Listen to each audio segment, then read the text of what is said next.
السلام علیکم. Nazi voice میں خوش آمدید. آج کی کہانی بادشاہ اور شیخ چلی کی ہے. ایک گاؤں میں ایک بڑھیا رہتی تھی. اس کا ایک کام چور بیٹا تھا جو شیخی بگاڑنے میں بہت ماہر تھا. اس کو شیخ چلی کے نام سے پکارا جاتا تھا. بڑھیا محنت مزدوری کر کے اپنا اور اپنے بیٹے کا پیٹ پالتی تھی. ایک دن بڑھیا بیمار ہو گئی. گھر میں کھانے کو کچھ نہ تھا. رات کو ماں بیٹا دونوں نے فاقہ کیا. اگلے دن ماں نے کہا اب تم کچھ کام کرو، چاہے جنگل سے لکڑیاں ہی لا کر کاٹو، ان کو بیچو تاکہ ہمارا گزارا ہو سکے. شیخ چلی نے جنگل کی راہ لی. جو درخت اس کے راستے میں آتا وہ ان سے پوچھتا کہ میں تجھے کاٹ لوں یا نہیں کاٹوں.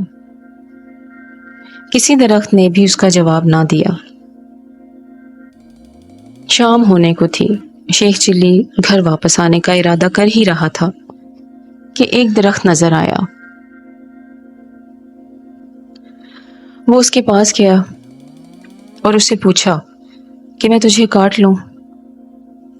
وہ درخت بولا ہاں کاٹ لو، مگر ایک نصیحت کرتا ہوں کہ میری لکڑی سے ایک پلنگ تیار کرنا اور وہ پلنگ بادشاہ کے دربار میں لے جانا.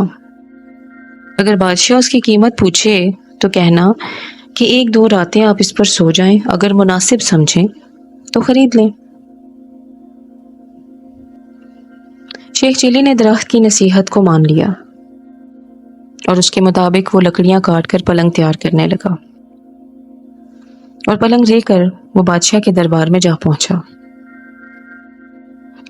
بادشاہ نے اس کی قیمت پوچھی تو شیخ چلی نے کہا پہلے آپ اس کو استعمال کریں، اس پر 1-2 راتیں سوئیں.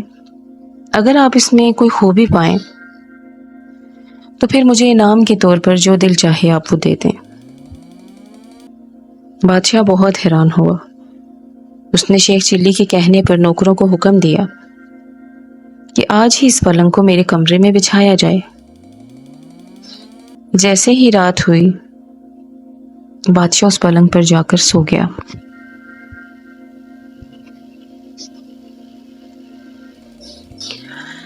آدھی رات کو پلنگ کا ایک پایا بولا آج بادشاہ کی جان خطرے میں ہے.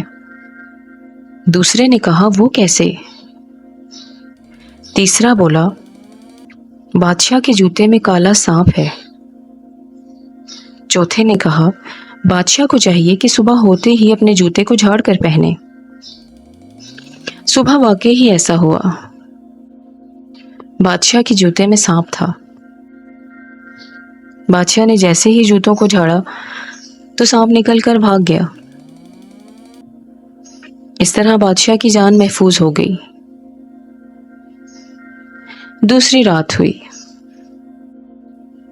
جب بادشاہ سویا تو پایوں نے پھر باتیں کرنا شروع کر دیں.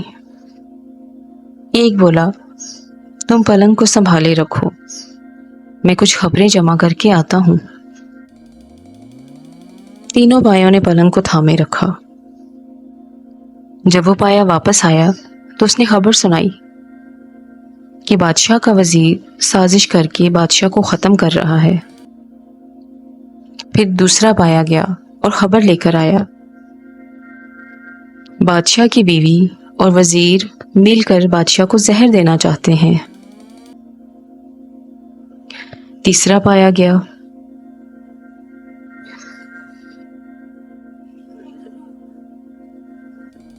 وہ خبر لایا کہ بادشاہ کو صبح جو دودھ دیا جائے گا اس میں زہر ہوگا. بادشاہ یہ سب کچھ سن رہا تھا. صبح جب بادشاہ اٹھا اسے دودھ دیا گیا. اس نے وہ دودھ نہ پیا بلکہ ایک بلی کو پلا دیا. بلی اسے پیتے ہی مر گئی. اس سے بادشاہ کو پتا چلا کہ اس کا وزیر اور بیوی مل کر دونوں اس کی زندگی کو ختم کرنا چاہتے ہیں. بادشاہ نے وزیر کو برطرف کر دیا اور ملکہ کو محل سے رخصت کر دیا. بادشاہ نے شیخ چلی کو بلایا اور بہت انعام دیے. بادشاہ کے دربار میں اس کی عزت ہونے لگی. اور دونوں ماں بیٹا بڑے آرام اور سکون کی زندگی بسر کرنے لگے.